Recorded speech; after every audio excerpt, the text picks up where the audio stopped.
ndị si n'ezinụlọ Umudei family na Onitsha North akpọkola gọọmenti Anambra steeti ka o bikodo ododo kwụsịnụ ndị ezinụlọ Okposieke ka ha ghara itinyebe aka na ala ha dị na Onitsha Sports Club bụ nke e nyere ha na mgbazinye site n'aka ndị ọchịchị ndị ọcha site n'aka gọọmenti etiti. Ndị a kpọrọ oku a mgbe ha bagidere n'ịkpọ ganigani ha mere n'ụzọ udo gbasara nke ahụ na Onitsha Sports Club facility gbasara ya bụ okwu dị na ya. Onye ọrụ anyị bụ Esther Asanya gara n'ebe ahụ wee wetara anyị akụkọ a ka abịa ihe si wee mee.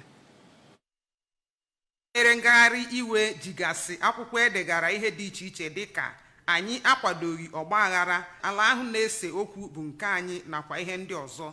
N'okwu ya oge ọ na-agwa ndị nta akụkọ okwu, onye isi otu Umudei bụrụkwa onye ndu ndị otu a bụ Maazị Emeka Iwuanya kọwara na ala ahụ na-ese okwu bụ nke ndị Umudei na onweghị mgbe ndị Okposieke nwere ala na mpaghara ahụ, wee yọọ gọọmenti ka ọ gbatara ha ọsọ enyemaka iji wee dozie ya bụ okwu tupu o rie isi mmadụ. Ọ dụkwara ndị Sports Club ọdụ ka ha gbasoo usoro iwu iji dozie ya bụ okwu ka ọ ghara imebi ihe n'ọdịnihu.